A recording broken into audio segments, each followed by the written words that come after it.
And a warm welcome to everyone here. The best bit of news I got this morning, having spent a few minutes here, was that I didn't have to pronounce Dr. C's last name. I was all prepared, and I was happy to hear that people referred to him as Dr. C. So that let me off the hook there. Now I can get on to the speech. Thank you to the members of the Palm Beach Flagler Rotary Club for inviting me to speak today. I've spoken in front of other Rotary clubs, and I am so impressed with the work that the Rotary Club does to provide humanitarian service and to help build goodwill and peace throughout our world. To the business owners and leaders in the room, thank you for joining us today. Know that the success of your business, whether big or small, whether in Palm Beach or West Palm Beach, is critical to the region's success and our collective future.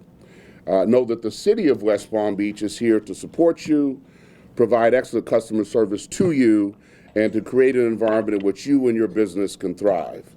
And then West Palm Beach is so proud to have the town of Palm Beach as its neighbor, and we welcome all of the residents of the town to come visit West Palm Beach, just make a little trip over the bridge, to visit our vibrant downtown. There's restaurants, cultural instructions, and cultural institutions and great public spaces. You know, I was listening to the joke. By the way, where's the Sergeant of Arms? I felt that joke. Because I was thinking about that parrot, and I'm sure that parrot has come to some of our city commission meetings. All right? I could close my eyes and hear some of the remarks coming out of that parrot's mouth, and I know there are 2 or 3 individuals who've come to the city commission meetings, and I wish I had a big freezer that I could put them into. All right, so as was stated, I was sworn into office back in April. I've now been in office for 179 days. But hey, who's counting? But seriously, on March 12, 2019, the voters of West Palm Beach bestowed upon me the greatest opportunity of my lifetime. For that, I will always be honored and humbled. And I have to tell you, from day one, the experience has been nothing short of awe-inspiring. To be able to serve our community as mayor, the opportunity of a lifetime, to be able to work to fulfill my vision of a community of opportunity for all, indeed, the honor of a lifetime. Every day, I'm working to set a foundation and a tone for how our city is going to operate, which includes collaboration, cooperation, and connecting with the residents of our city. So today, I want to share with you a few lessons that I learned over the past 100+ days, share some accomplishments that we've achieved in that time, and then give you a glimpse into some of my vision for the future.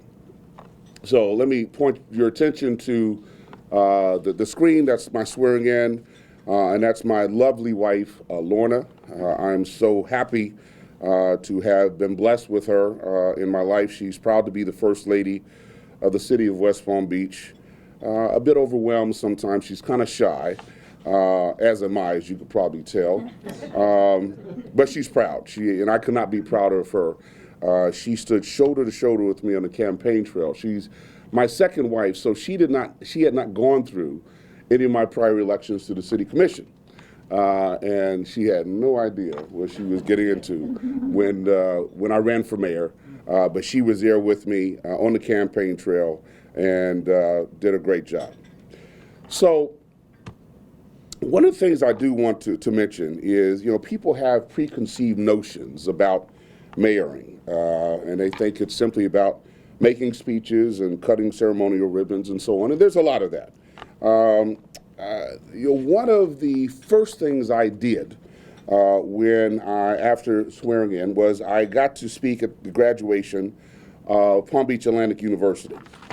Now, believe it or not, there is a mayoral handbook that is left on your desk that you have a chance to look through. No, it isn't. No, I'm just kidding.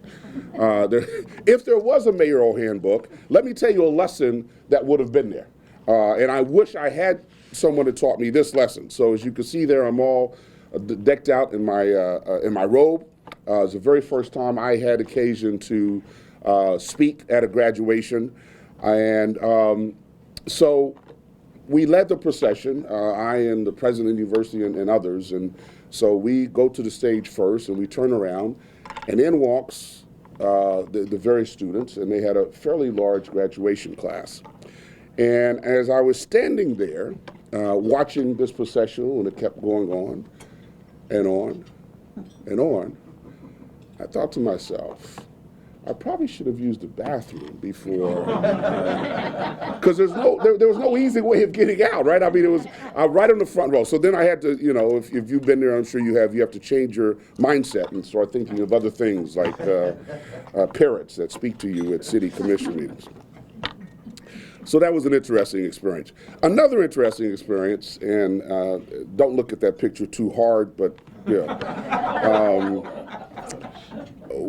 So the morning of the swearing in, I wasn't even officially mayor yet, and I had the occasion to meet Sir Richard Branson of the fame of Virgin Airlines, Virgin Records fame, and as you know, he is invested in what we used to call Brightline, and is now Virgin Trains, and so he had taken the train up from Miami to promote his investment in Brightline. And so he he stopped in West Palm Beach the morning of my swearing in. So I have to tell you, what's going on there is, and this photograph kind of caught him midway, and it's unfortunate that it did do that. So he is actually kneeling down to act as if he's going to shine my shoes when he found out I was mayor. So you know it's a good day. And it's a great job when you get a visionary such as Sir Richard Branson kneeling down to offer to shine your shoes, and that will never happen to me again in life, I'm sure. So another lesson I learned, which I didn't really know, is I guess the interest in selfies. I'm from the generation, if you want a picture, you find somebody in the audience and take a picture. But no, in this day and time and this generation, everybody wants a selfie with the mayor. And I had to rapidly adjust to that selfies are indeed a thing. One of the things, though, that I have really been impressed with is, and I had no idea, was the notoriety of the mayor. There are a few places that I go where people don't recognize me. I remember the morning after my election. It was a Saturday morning, actually after the recount. It was successful for us. So the recount was on a Friday. So the morning after, Saturday morning, I went to meet a friend at a nondescript diner, not even in West Palm Beach. It was up in the northern part of the county. And before I could get to my table, there were like 4 or 5 people who came up to me to congratulate me on the election, which is a nice thing. Now, my wife, Lorna, who you saw in one of the earlier pictures, doesn't find it always as amusing, particularly when we went out on our date night. A couple of days after the election, we were having dinner at one of our favorite restaurants, and so again, several people come over to congratulate us, and Lorna gets up to go to the ladies' room, and she comes back looking a little bit flustered. It took her a while to come. I said, "What's wrong?" So apparently, while she was in the ladies' room, 2 or 3 women came up to her to congratulate her and her husband, and she really had to go to the bathroom. So she didn't have a lot of time for chit-chat. So, but that was an interesting experience.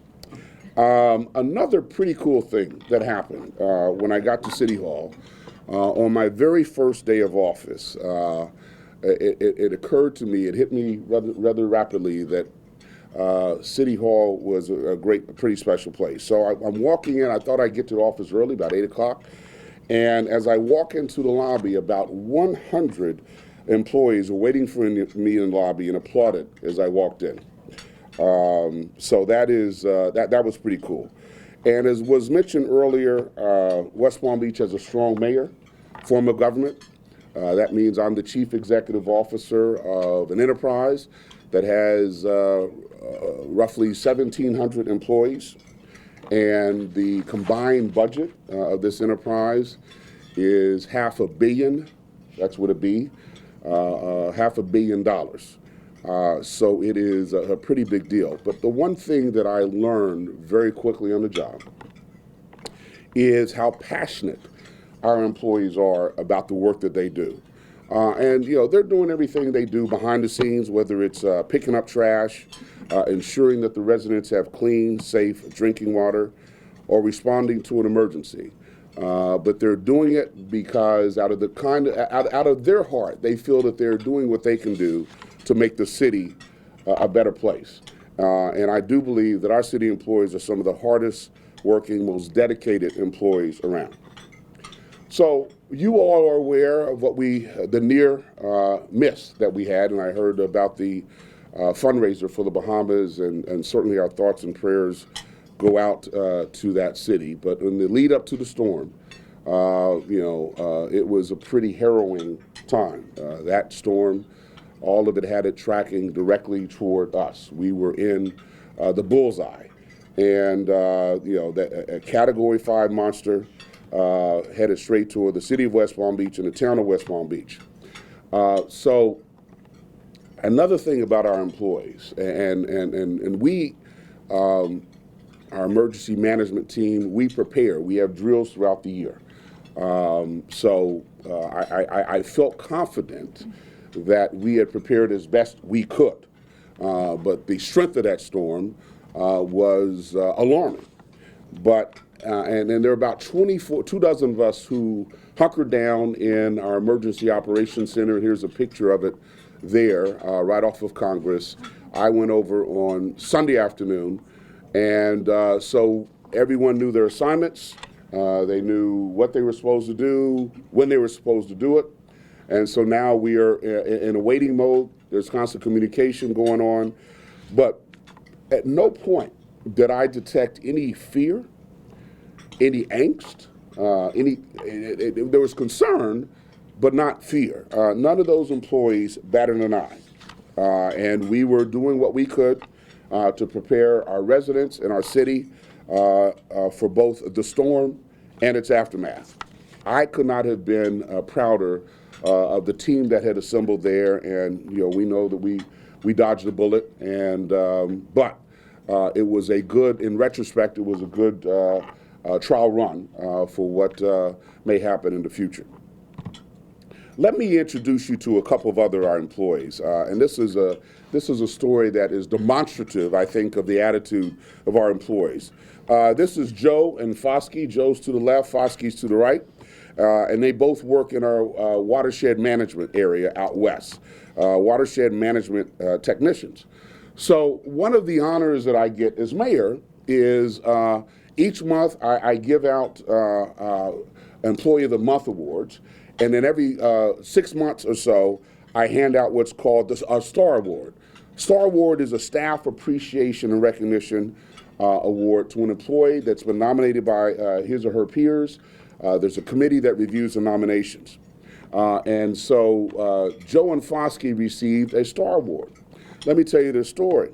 So they work outside in the well field, and they were adjacent to a canal that was near the workplace. And so they heard a commotion in the canal. It sounded like a lot of splashing. Someone was yelling for help.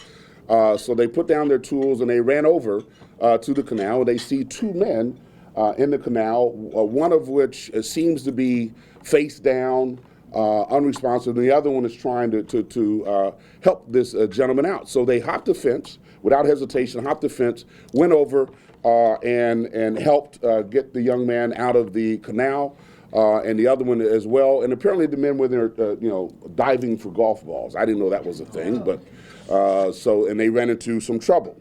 So I had the honor of presenting the award to these young men in a conference room.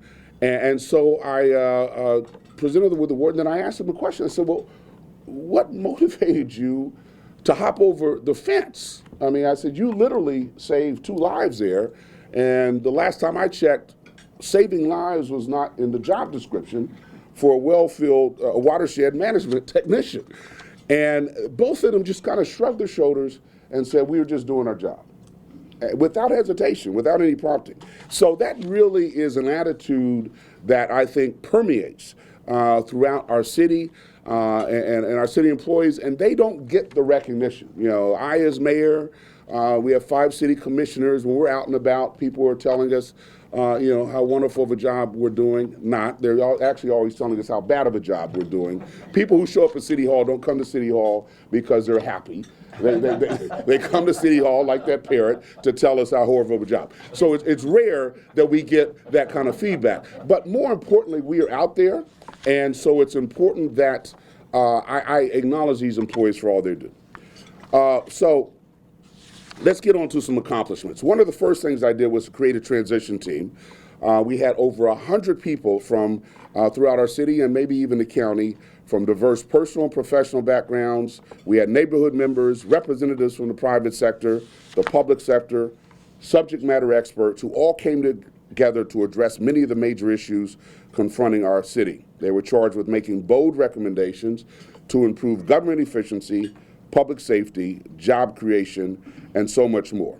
And I did this because it was important for me to spend that first 100 days or so really doing a deep dive into some of the issues that are critical to our city, and I wanted to have as much input from as broad of an audience of people as I possibly could. It was chaired by Don Kieslowski from FPL, and I can't thank him enough for his efforts. We have up there the list of the committees that were involved with the transition team, and just last week they reported out to the commission some of their recommendations, and I will be receiving that final report. I expect to receive that within the next couple of weeks. But the public input process does not stop there. One of the steps that I took when I campaigned, I wanted to say, under my administration, we would be resident-driven. So one of the first things I did was create what I call the Neighborhoods First initiative, which is headed up by Tiffany David, who reports directly to me. This gives neighbors and residents an opportunity to communicate directly with the mayor's office and if they have concerns or questions. We also reorganized our city government to improve transparency and accountability. I eliminated a deputy city administrator position, and with the money we saved there, we added 5 assistant administrators, many of whom were already department heads. What was the goal of that? To bring greater accountability to our departments and our government for the benefit of the taxpayers, and ensure that we as a city were delivering the services that our residents deserved. Third thing I did was, and I mentioned collaboration in terms of my leadership style. I wanted to prioritize relationships with our partners at the state, local, and federal level. So shortly after my election, I presented myself to the Palm Beach County Commission, spoke to them and expressed my desire to begin a new era of cooperation and collaboration between the city and the county. You may have read in the paper that relationship seemed to be a bit fractured under prior administration. I just wanted to extend an olive branch and let the county know that under my administration, we were willing to engage in constructive conversation. Did not mean that we were going to agree on 100% of the issues, but it was important, I felt, that we at least sit down at the table and have conversations and see if there are ways that we could work together. I delivered a similar message to the Florida Department of Transportation when I went down to Fort Lauderdale, met with Jerry O'Reilly, the district director, again, to show myself as someone who would be willing to engage in constructive conversations as to how we can move forward. I'm happy to say that Secretary O'Reilly will be coming up with his staff up to West Palm Beach and sitting down with me and my staff to discuss some projects. And finally, I did the same thing when about a month into office when I sat down with Mayor Coniglio from the town of Palm Beach. We came over to the town, brought my city administrator, and sat down with some of her senior staff. And again, it was an effort to show a collaborative approach toward leadership going forward. So one of the first things I did, also, public safety was job number 1 to me. And I appointed a new police chief shortly after getting into office. I spent a lot of time on the campaign trail where I spoke to residents and heard their stories. I heard from a single mother who wouldn't let her children play outside in the neighborhood she lived in out of fear of gun violence. I talked to another family who they were concerned about their children looking out the window and seeing open-air drug sales. And I followed through on a promise. On the campaign trail, I said whenever there was a death, a murder in my city, I would show up at the crime scene. I didn't care what time of day or night it was, because I thought it was important that the family of the deceased and the community members who knew the deceased recognized that they had a mayor who cared and who was concerned about what was going on. So as I did this and I heard these stories, in my view, enough was enough. So after much thoughtful deliberation, I made the change. It was not easy, but I am happy to say that Frank Adderley, who brings 3 decades of law enforcement experience, he was a police chief in Fort Lauderdale for over 8 years. He has a proven track record of reducing violent crime, working with communities, and building relationships with communities. And since he has been appointed, he has earned rave reviews for his performance. But again, my attitude was, I don't care if you live in Pleasant City, Ibis, or downtown area, whatever part of the city, of my city that you live in, you deserve to live in a safe, secure environment. And as all of you in here know, we can't continue to attract businesses to our city if we have the reputation or stigma of being the murder capital of South Florida, which there were a couple of online publications had tagged us with that name. So turning from public safety to homelessness, which is another key issue for our community. Now, I didn't know, quite frankly, that I and the city would get so much attention for, of all things, the Baby Shark song. And if you have not heard the Baby Shark song, do not Google it. It will never leave your head, okay? So we received a bit of notoriety because we employed playing the Baby Shark song as a tactic. This was not our sole response to homelessness, but we have the Waterfront Pavilion, which we rent out for events such as wedding receptions and corporate dinners. And so sometimes the events go into the evening, and when people would come out of there, they were complaining that they would run into a number of the homeless who were either sleeping there or when our guys would go out to clean it up in the morning, they would see certain gifts that had been left by the homeless. You're dining now, so I won't go into any more detail than that. So my staff came up with the idea, and I supported it, perhaps playing an endless loop of this Baby Shark song to discourage the homeless for just congregating and hanging out there. Now, there are other parts of the waterfront where they could have gone. It wasn't played throughout the whole waterfront area, but just in that small part of the pavilion. Well, my goodness, I got so much attention. I was interviewed by the Associated Press, the Washington Post, the New York Times, and as you can see here, I made my first appearance, national television appearance as mayor on Fox News. But let me assure you that we as a city, we continue to work with our partners at the county, state, and federal levels to address the root causes of homelessness. Now, while the number of homelessness has gone up in many cities throughout the country, we announced shortly after I became mayor that the homeless population in West Palm Beach had actually decreased by 24%. We had a big press conference right on our City Hall Plaza. None of that press was there. We never got that kind of attention that I did from playing this one little song and announcing that we had indeed reduced the population of homelessness by 24%. So you could draw whatever conclusions you will about why the good news of a 24% reduction didn't attract as much attention as the kind of quirky news of a city playing Baby Shark did. But I'll leave that to you. And we recognize there's more work to be done on the homelessness front, and we are willing to do it. So economic development is certainly a concern for us throughout the city.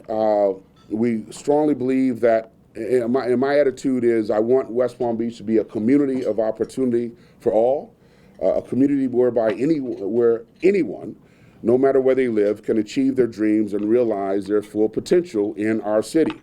Whether you are a C-suite executive, a small business owner, or someone seeking their first job, you should be able to realize those dreams right here in the city of West Palm Beach. And we're finalizing a draft economic development plan, which will include new programs and efforts to grow business in our city. So in closing, let me share a couple of things with you that have been on my mind that are straight from the heart. First of all, when I ran for mayor, the issue of race was never something that I brought up. However, shortly after getting elected, every interview that I had with the media, how do you feel about being the first African-American strong mayor? So it caused me to think about it. And when I responded, I told them how, as a child and a young man, I'd heard about African-American mayors, Harold Washington in Chicago, Thomas Bradley in Los Angeles, Maynard Jackson in Atlanta, all of whom were the first African mayors in their own cities. Now, while I had never lived in any of those cities, the announcement that those cities had elected their first African-American mayor did have an impact on me, put a little extra spring in my step, if you will. And now, as the city's first African-American strong mayor, I do hope to inspire the next generation as I work to improve the lives of all of our residents and business owners. Now, the last thing I do want to share with you is in response to a question I was asked by a reporter interviewing me about my first 100 days of office. One of the questions he asked had a premise that I objected to. He asked about West Palm Beach being not one, but two cities. And he was trying to draw the contrast between the downtown area and some of our more affluent neighborhoods with some of the neighborhoods that are not faring as well. And that troubled me. That troubled me because I truly see that West Palm Beach is one city of many people. Now, does that mean that there are certain neighborhoods that need more attention and need more help than others? Absolutely. But it is a city under my administration where we value all of our residents, no matter the color of their skin or the size of their bank account, whether each of us, whether a C-suite executive or someone cleaning the C-suite, has the opportunity to realize his or her true potential. And I do strongly believe that West Palm Beach is a city where the things that make each of us unique, what brings us together, what joins us, what we have in common, is more than what divides us. But at the end of the day, why do I do what I do? It's for the residents of the city, it's for those young people up there, it's for their families, it's for the next generation, it's for the future of all of us in West Palm Beach as we work hard to make West Palm Beach a community of opportunity for all. Thank you for the opportunity. God bless each of you. I don't know if there's time for questions. I'm happy. We have a couple minutes if there's any questions from the Sure. floor. Yes, sir. Marvin? Yes. Homelessness Yes. is a major problem nationally. What do you attribute a 25% reduction in homelessness in West Palm Beach? How did you do that? Well, I think a lot of it has to do with the various programs. Listen, we're trying to attack it from different fronts. We have partnered with some nonprofits in the area, including Lord's Place, Gulfstream. We've actually donated some land where they could build housing, transitional housing for the homeless. I think that by working with some of these nonprofits, we've been able to get the homeless in programs. But I think a key area is we have, and this is a Lord's Place program, but we partner with them where they have what they call peer ambassadors. People who were formerly homeless will now go out in the various areas, whether it's Curry Park or our waterfront, with trained professionals to meet the homeless where they are. And we found that it's effective to have folks who have suffered from that problem to be part of the team so they can speak the same language and they can relate to and help the homeless relate to what is going on. And then we try to match the homeless people that are there to different programs. Listen, there are several reasons for homelessness. People are homeless sometimes for mental illness problems, sometimes substance abuse problems, and sometimes they just run into some bad times, okay? So, but if we start identifying and understanding the cause of homelessness on a case-by-case basis, then we could try to match them with services in the area. So we've had a very granular, feet on the street approach to addressing it, and I think that's helped us. But we'll continue to fight that battle. Graham?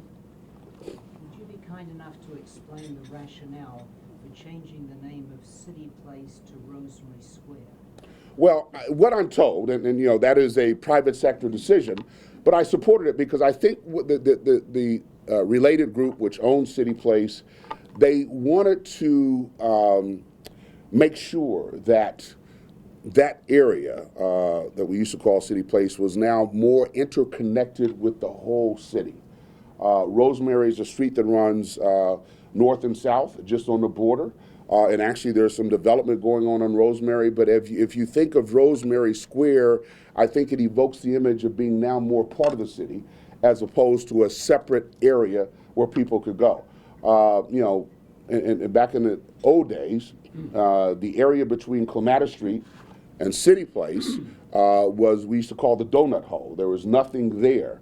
Well, fortunately, Brightline, Virgin Trains came in. They put up a nice apartment building. They located their station there, which we truly appreciate. So now there's more connectivity between what we used to call City Place and what is now called Clematis Street. And I think the owners of City Place recognize that that connectivity would be a good thing. And I applaud that decision, because I don't want there to be a City Place and then they come out. I want it all to be perceived as downtown West Palm Beach.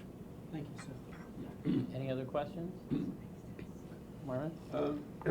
We're very familiar with West Palm Beach, and virtually all of the main streets in West Palm Beach have a bicycle lane occupying about a third of the lane. Isn't that a risk? Isn't that a problem? Some would see it that way, but let me back up a little bit.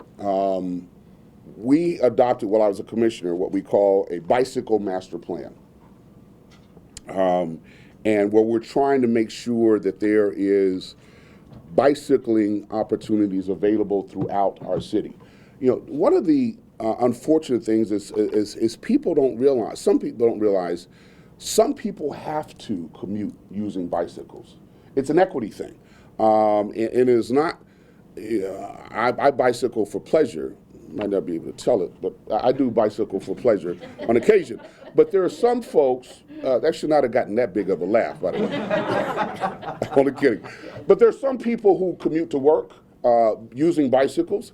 And so, in my view, our city, going back to the community of opportunity for all, our city should provide the capability of safe commuting, whether it's by bicycle or otherwise. And so when we are designing these bicycle lanes, yes, we need to make sure that they are safe, either whether they have what we call armadillos, which are these periodic kind of stone, weird-looking things that separate the cars from the bike lanes, whether in some areas we'll have where the bike lanes will run inside next to the curb, and then the parking will be on the other side of the bike lanes. Yes, we're looking for ways to ensure that the biking opportunities are safe and secure. We've adopted what we call a Vision Zero, meaning that we want zero pedestrian and bicycle deaths in our city. And that's through engineering and education, and the engineering being the design of the roads, and education being getting people to understand that they're sharing the roads with others.